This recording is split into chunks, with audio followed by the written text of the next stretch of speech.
So everybody in the world, I don't care what your role was in that project, was working together toward that date to make this happen because the mayor, the governor, everybody was going to be there to basically, well, say the same thing. We can rebuild and we will. So the palm trees come. They're outside in the trailer. The trailer has to back into the building. Well, a huge part of the glass gets slid over, and this truck starts backing in, and you can hear a pin drop. Now, there's hundreds and hundreds of construction workers there, but there's not a sound, and except for one guy starts clapping, and then 100 and something people start clapping, and it was a moment that I'll never, ever forget.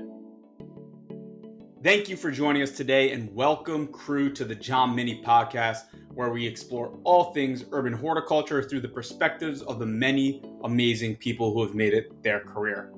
I'm your host, Mark Minnie, president of John Minnie Distinctive Landscapes, and at John Minnie, our purpose is to make places beautiful by bringing nature to the places people live, work, and play. Today, we kick off a 4-part project spotlight on the Winter Garden Palm Tree Project. The Winter Garden is an iconic space in downtown New York City and is part of Brookfield Place. At the heart of this space stands 16 Washingtonia robusta palm trees.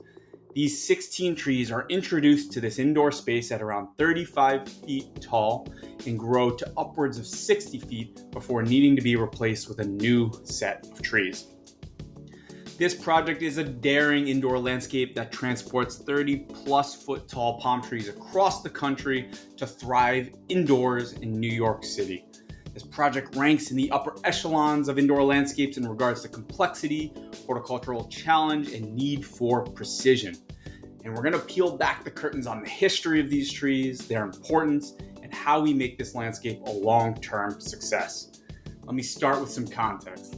The John Minnie Distinctive Landscapes team has been responsible for these trees for over 3 decades.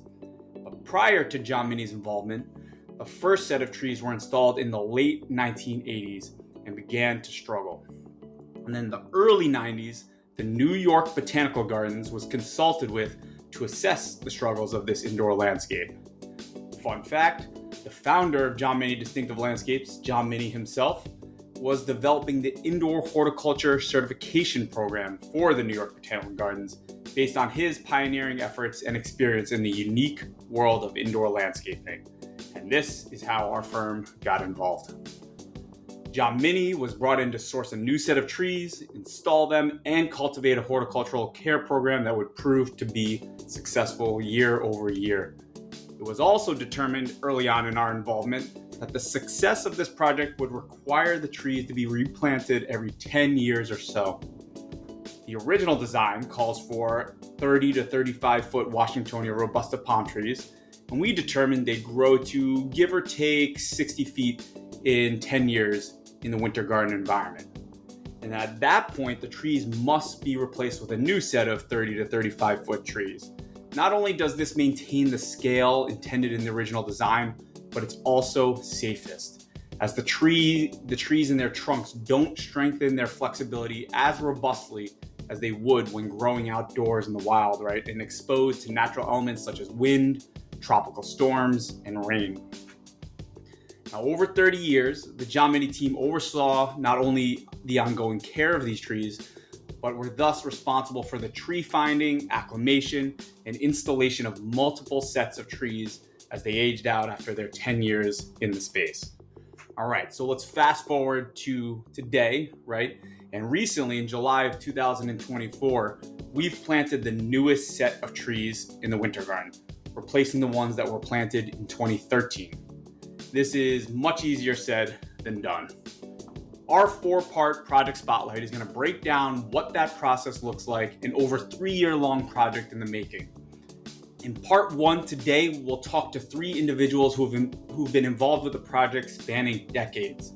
Jack Harris, Bob Presner, and Andrew Engel are going to share their perspectives on what makes this landscape so special. This winter garden and its palm trees have a storied history, including rising to a symbol of resilience, following the terrorist attacks of 9/11, and the space has generally become a fabric of New York City, beloved by all that visit it from across the world or locals who cherish it as an invaluable respite. In part 2, we'll take you through the long process of finding the trees that we planted this past summer. Then in part 3, we'll grapple with and share the complexities of installing 16 massive trees in 2 weeks of overnight work. And finally, part 4, we'll discuss the ongoing horticultural care required during these trees' time in the winter garden.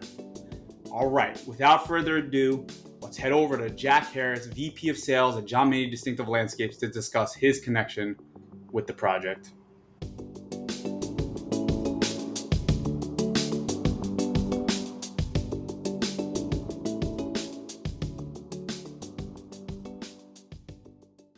Jack, if you could start by talking about how long you've been involved with this project and what your role has been today and in the past.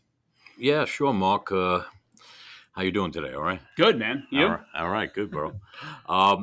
2002 was my first involvement. I was the sales guy, but sales and / operations as I ran the project as well. I had a prior relationship with Turner Construction, who was rebuilding the Winter Garden. Actually, the World Financial Center was called back in the day before. Now it's Brookfield Place, of course.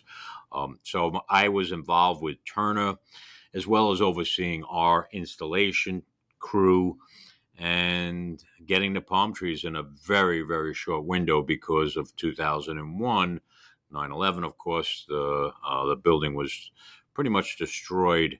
I think there was every piece of glass was replaced in the building, as well as every piece of floor tile. And of course, 16 40-foot palm trees. Yep. So that was our role.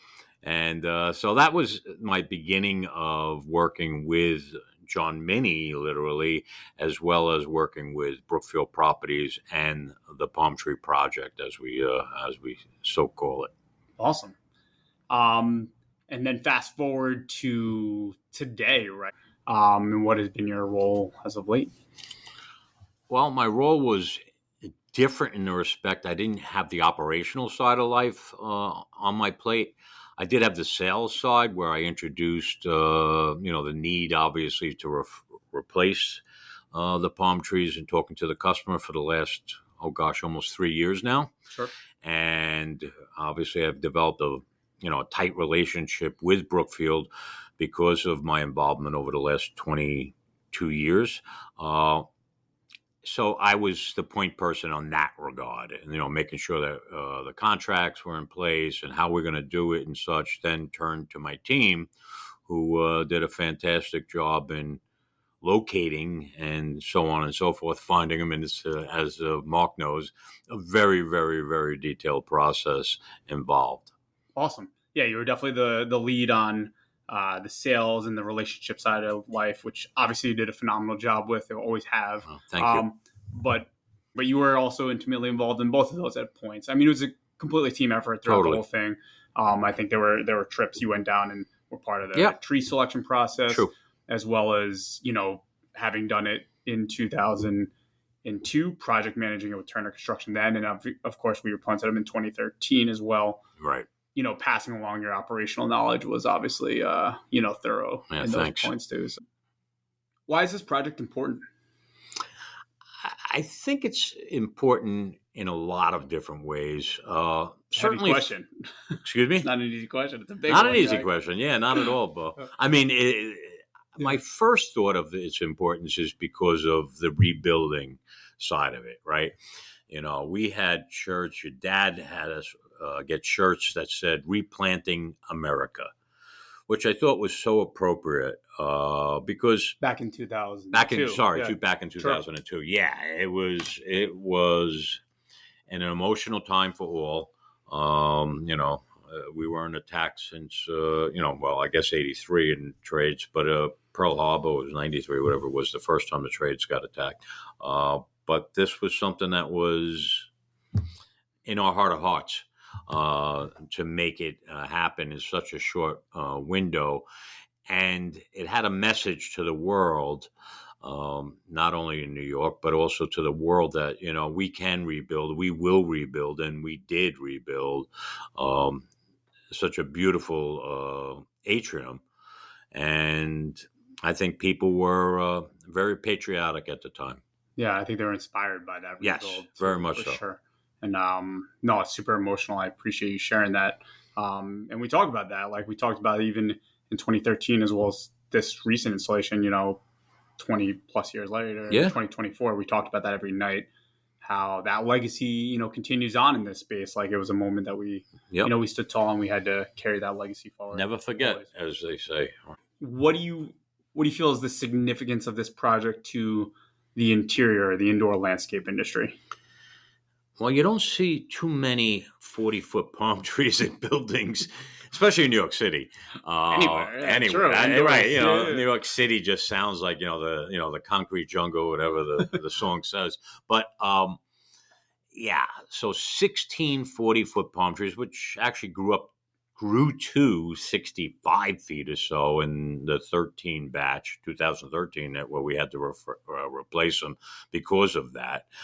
They just become too unruly, and the safety issues and everything, as you would imagine. So I think that alone is such a unique project. And anybody who's in the industry understands what goes into it more so than, the public, of course, or somebody who works in that building.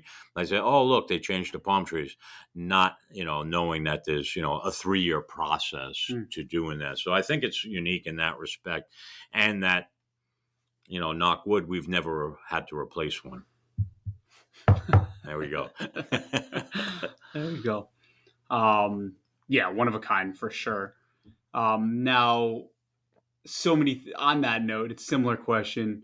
There's so many things about this project that are unique and distinctive, but from your perspective, what is the most unique aspect of this landscape project? I think it's the service. I think John Minnie has proven that you can. There's been so many projects over the year that John Minnie's been involved with, and I personally have been lucky to be involved with, where people would say, "Oh, yeah, that's not going to work," and we meet with either an LA, an owner, a developer, whoever it might be, and we say, "Well, we could figure this out," and we did, and we continue to do that in so many different avenues now, that I think that's where my heart lies, is that we service these and they look great. I mean, you walk down and Mark, myself, and anybody who's of upper management, of course, goes there quite frequently to ensure that we're delivering the great service. And these palm trees continue to grow, continue to look great, and that is a feather, as they say, in your cap. Man, that's a beautiful point. Yeah, I really mean that, because I think often, unfortunately, with indoor landscapes, there are a lot of flashy and cool projects out there. Yeah. Oh, we're going to build this, or we're going to try and put this in an atrium in a building. It looks cool. Pictures look cool. Renderings look cool. Maybe it gets a lot of notoriety or publicity day one. Right. Then it's gone in a couple of years, or it looks like crap, for lack of better words. Yep. But you can make these phenomenal projects, or these one-of-a-kind projects, work, and it is, you need a professional horticulturist, and obviously we got a great team. We know that. Lucky, yeah. A little biased here, but I believe it, and a great team. The proof's in the pudding, right? Like when you go there and you see these palm trees 1 year later, 5 years later, 10 years later, and right, they look and phenomenal. on. You can make these projects, these one-of-a-kind projects, come to life. But you got to do it with a professional and thoughtful horticultural care program. And really continue to be proud. On a personal note, what does this project mean to you? Well, as you're aware, I lost my uncle on 9/11. He was on the plane, Flight 93, that went down in Shanksville. So rebuilding it always was something that was near and dear to me, to say, you know what, you just really hurt us all on 9/11, but we will stand tall. And standing tall, when you have 16 palm trees standing tall, that meant a lot. And to me personally, as well as all the workers on the site, there was a lot of people who had lost people in the trade centers or in PA or wherever it might be. Uh, and I think that really brought all of us together. And truly, when I go down there, I still get emotional to a certain extent about that day and what we've done. What John Minnie's part is to bring that back to where it should be and will always be. Uh, a beautiful, beautiful statement of our work and the country. And that's powerful. And I appreciate you sharing that. I know that's not like easy. It's No, it's thank you. But that moment, like when those palm trees came in, it was. I get chills thinking about it still. The first palm tree. Now everybody's working together because there was a mad dash, right? It's like we got to get the atrium, the glass facades, the marble from Italy. Like we didn't get approval until March of 2002, and we wanted it as the world wanted it to be done by 9/11/02. Now that's obviously less than a year of 9/11/01 where the world changed, but. So yes, you're right. We had marble guys working around us. Now there's pits around us, but everybody was so cooperative. The glass of the whole atrium was being replaced. Now over your head while you're doing this, but you know what? You didn't even think about it because of the meaning behind what we're trying to accomplish.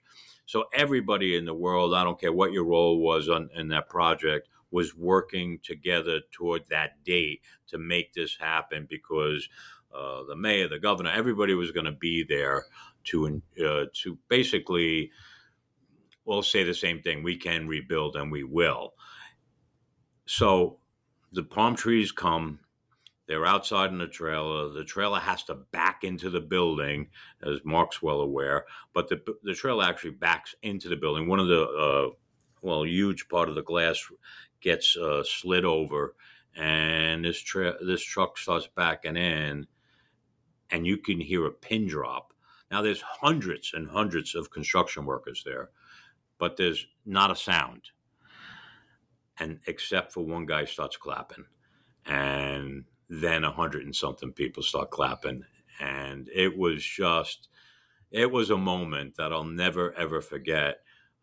Prior to it, just to back up a second, one of the engineers made a sticker that everybody put on their helmets as the palm trees are coming, and it was so cool that that everybody knew whatever their role was, either the floor guy, the glass guy, whatever it might be, that they had to get done in that time frame because the palm trees are coming.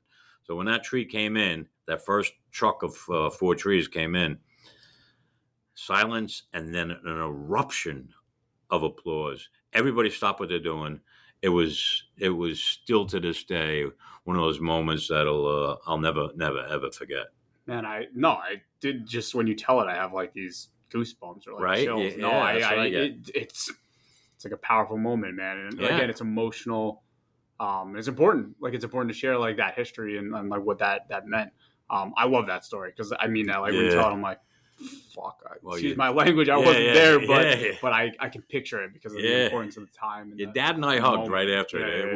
It was a moment of relief in a certain extent, but also success, and we got this. So anyway, it was something that I'll always remember, never forget, as they say. All right, and now we hear from Bob Presner, whose experiences with this project reach back to the 90s.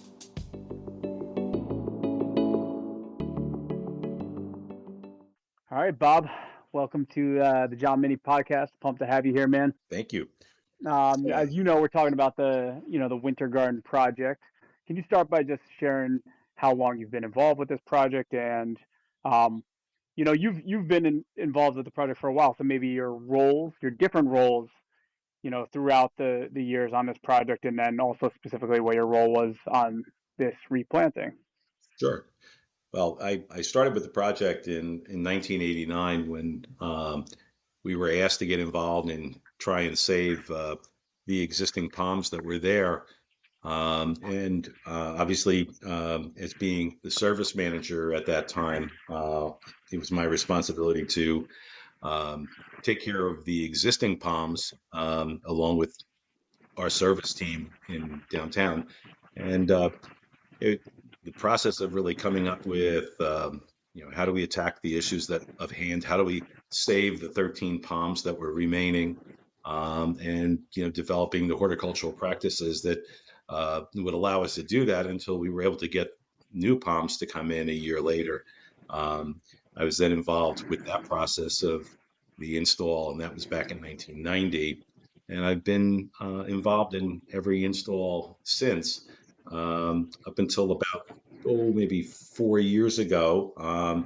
I've overseen and directed services for the company, and one of my main clients that I've been involved with really from the beginning is Brookfield Properties and the Palms.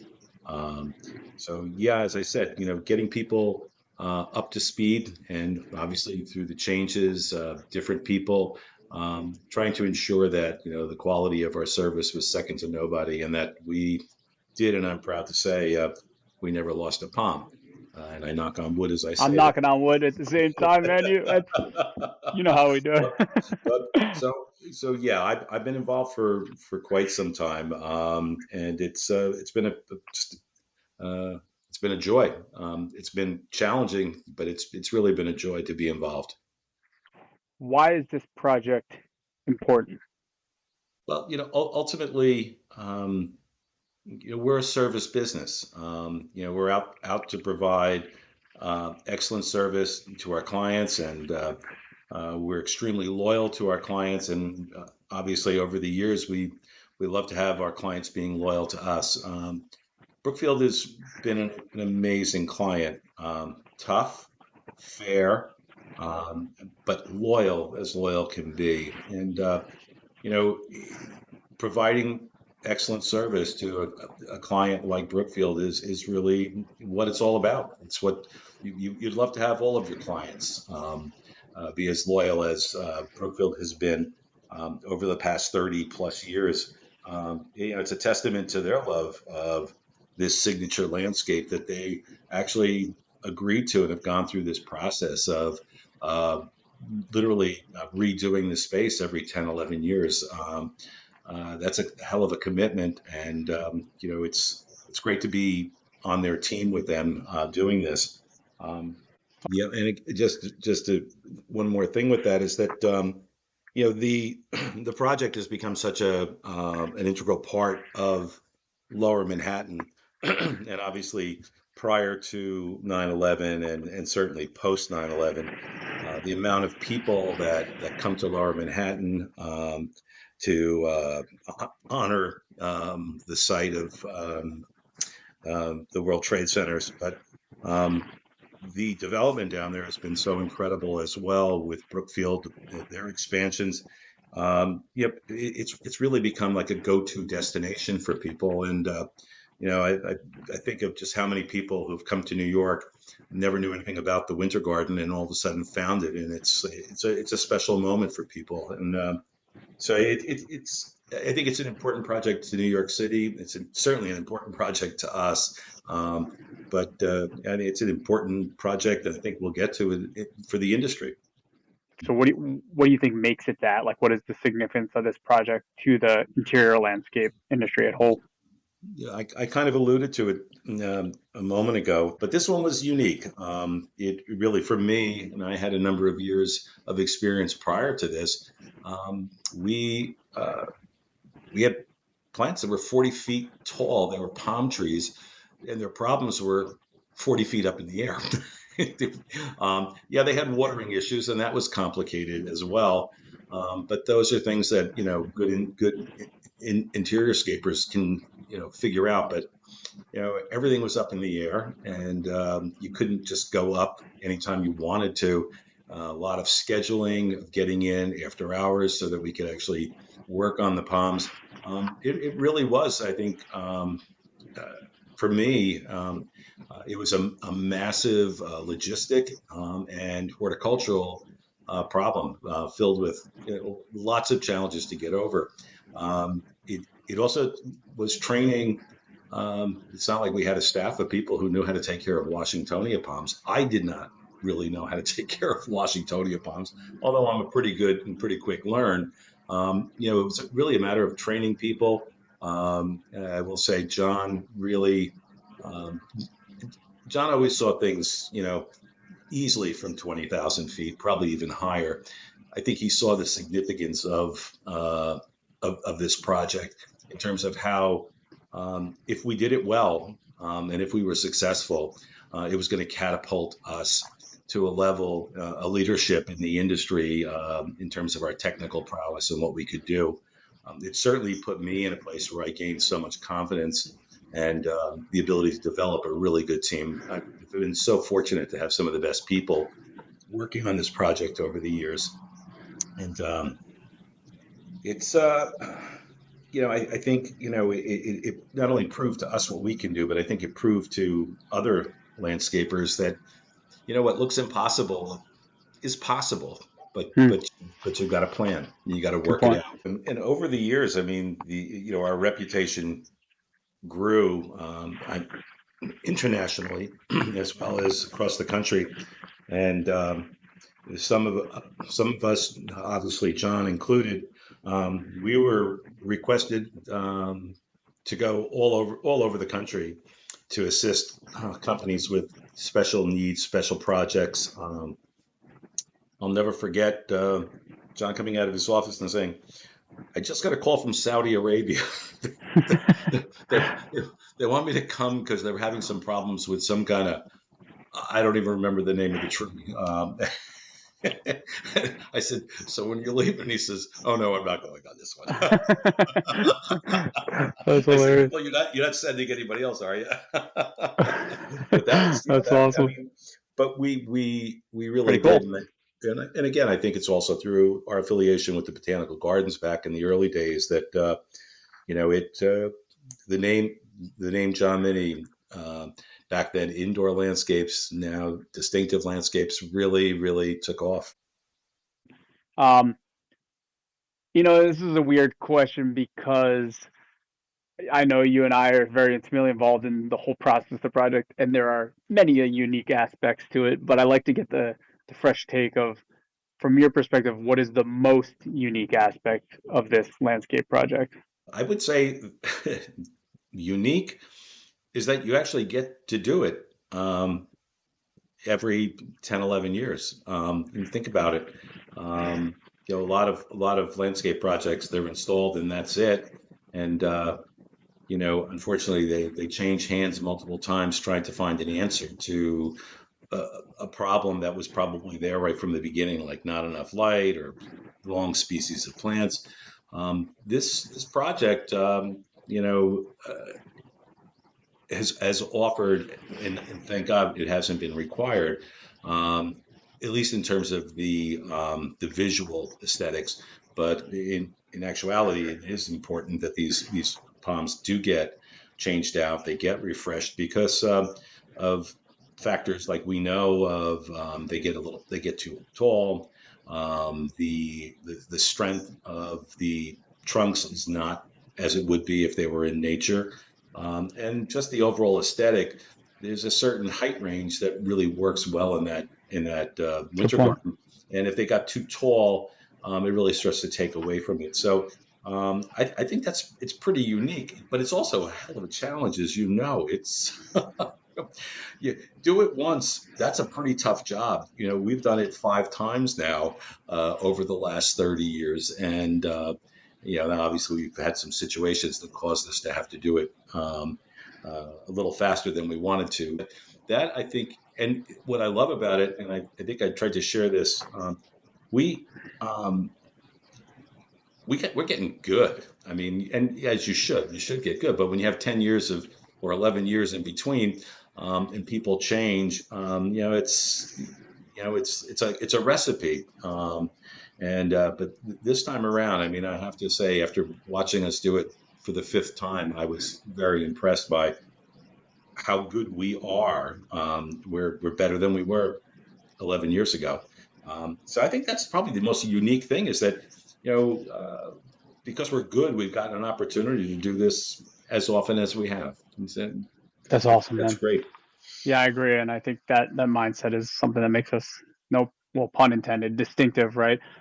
Constant improvement. Like, right, we're not gonna rest on our laurels. Like, how do we improve the process? How do we do it better? Like, how do we, apply our learnings and our past experience to the future project, whether it's the same one or a new one, and just up the ante and do a better job. It's Absolutely. awesome. What does this project mean to you personally? Um, It's a heavy well, question, I know. yeah, yeah. As you know, Mark, actually, you might not know, as of this November, it'll be 49 years of me in the industry. That's Um, awesome. You're right. yep, I know how many years with us. I mean, yep, we just yep. inducted you to the John Mitty Well, Hall of Fame, man. and coming to work, and I think I've said this to you, coming to work for John was really an opportunity for me to um, be the best, and to work with the best, and to learn and to grow and to have experience. And so much of what we were doing, in the 70s and the 80s was really, there really wasn't a book on it. Nobody knew what they were doing. Florida would occasionally send plants up to New York or anywhere, Chicago, and some landscaper tried to keep it alive, not really knowing what they were doing. Our industry was really very, very new and very unique. So there was a lot of learning, a lot of trial by error. Um, I came into working at John May at a time when uh, it, the industry exploded, and it exploded for us. We were doing multiple projects per month. And when I say projects, I'm not talking about small office space. I'm talking atrium space, shopping mall space, large indoor plantings. And yeah, most people who were in the industry at that point in time really didn't have much experience with doing any of it. We were all learning as we went. This project, I think it gave me an opportunity to really hone a number of different skills: horticulturally, managerially, supervisory, client relations wise. I really gained so much confidence from being involved with this project over the years. It was always something that I could always fall back on and say, you know what, you've been involved in a premier interior scape, not only from the install, but you've also been involved in the care, the ongoing care. That's an old expression. That's a feather in your cap, and I wear that proudly. That's awesome, man, and absolutely beautifully said. I really appreciate you sharing that, and everything, opening up and sharing what this project means to you, not personally, but also just like the industry and the company. And it was really well said. So I appreciate that, man. Yeah. Finally, let's hear from Andrew Engel, Chief Horticulturalist at John Minnie, who shares his thoughts on the importance of this project.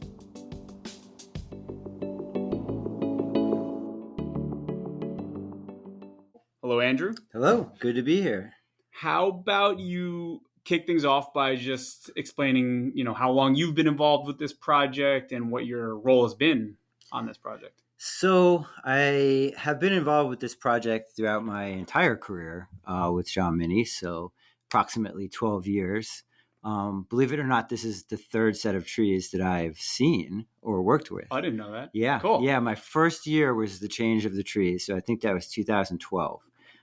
So I had the privilege to be a horticulturist at that point. Oh, okay, cool. Essentially, I was an apprentice under, some of our more tenured, experienced staff. And then that year they changed. And then so I got to watch that group kind of grow, and I sort of grew along with it. I went from a horticulturist to an account manager managing them. I was not in the territory as a supervisor, and then I managed them as a regional manager, and now as a chief horticulturist. So the capacities have changed, but yeah, so about 12 years. It's been Nice. great. And then Yeah. obviously this more intimately involved probably in the change out of the last set, which we're going to talk about in later episodes. And we changed out in July of 2024.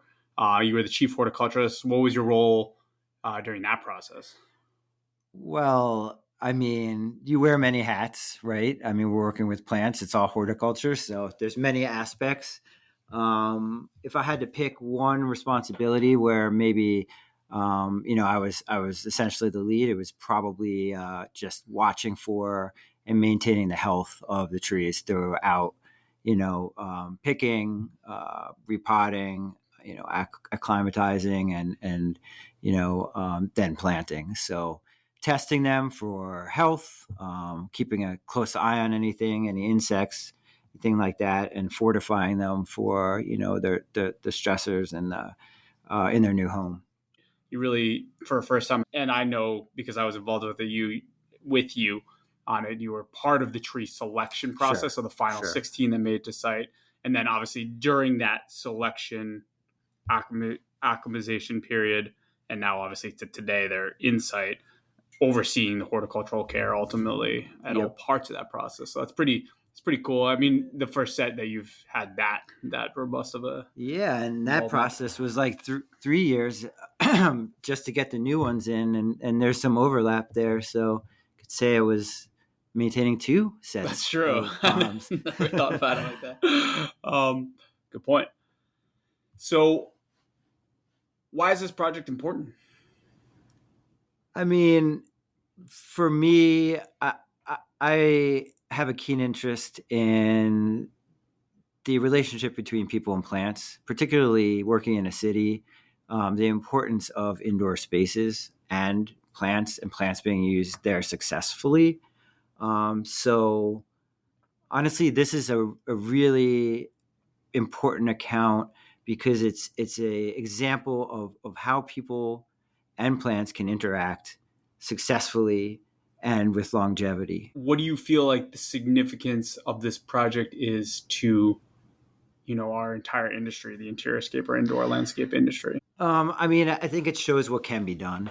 Awesome. I think that it's been around long enough that people know it. So I think in the back of any interior-scaper's mind might be, this is possible. And I think that's that, and it may be waiting for the right opportunity, but you never know. I mean, someone else could spearhead it, and they know that they have a resource in us to make it work and to make it work in the long run.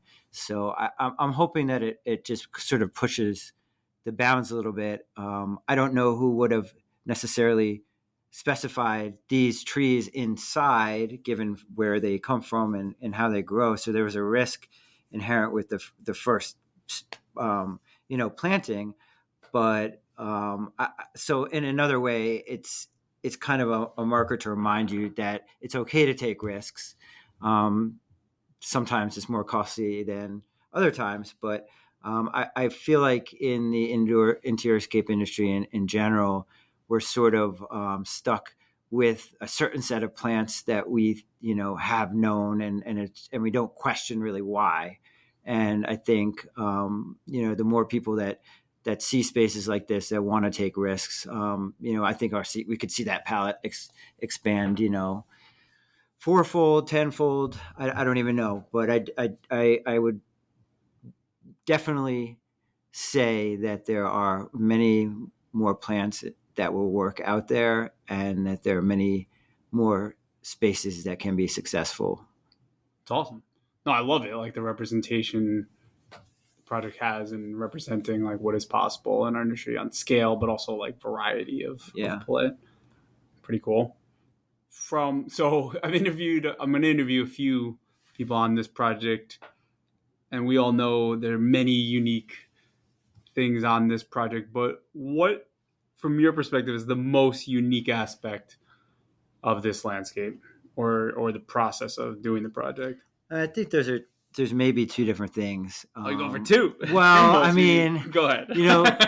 Digging and potting up palms was unique. So seeing those giant palms and what, they're not really small pots, but they certainly look like it. Especially with the size of those trees. Right, exactly. Yeah. So, I mean, I think that whole process is just unique because they don't grow these palms for indoor use, so the whole thing it's really just different, I suppose.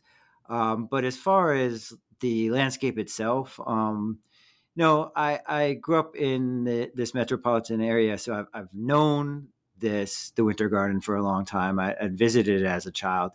And I think what's unique to me is that it actually feels sort of like a natural part of New York's landscape. I mean, we are very starved. I mean, we have Central Park, we have some other lovely green spaces, but this is really a tremendous space in terms of size, in terms of accessibility, and it's open all year round as a place for a respite. So when I think about New York City's landscape, this is like a natural part of it for me. What does this project mean to you personally? I mean, sitting in the Winter Garden, watching people enjoy the space and watching them question whether they're real, even if you're, taking fronds down or digging something in the soil. I mean, it's pretty funny, but personally, it's just tremendous to be part of something of this scale and that really so many people enjoy. It's kind of hard to wrap your head around how many people actually go through the space, enjoy the space, and what it means to, all of them. I mean, every time you're there, people are taking a million pictures. So, I can't even imagine how many photos there are there, or how many celebrations there's been there. We've seen weddings in there, prom dates late at night. Like it's really is a special place. So to have a hand in that is really quite an accomplishment personally. Much gratitude to Jack, Bob, and Andrew for opening up and sharing what this project means to them. They set the tone for the importance and meaning behind this one-of-a-kind project, delving into a bit of the history and their personal experience. Now stay tuned for part 2 of this project spotlight, where we walk through the challenging process of tree finding. Spoiler alert, the process is not lacking in excitement as we fend off fire ants, snakes, and the wild overgrowth and extreme weather of Florida's backcountry. All right, thank you to all our listeners, you guys, for taking the time to be here with us today. Listeners, thank you for joining us on this journey. If you guys have any questions, ideas for future episodes, or my favorite, any constructive feedback, please email us at podcast@johnmini.com. And a big final thank you to all our clients at John Mini Distinctive Landscapes. You guys allow us to make our passion our profession. None of this would be possible without your support and vision to bring nature to the places people live, work, and play. This episode's a wrap. Have a great day, and be sure to find a moment today to cherish the nature around you.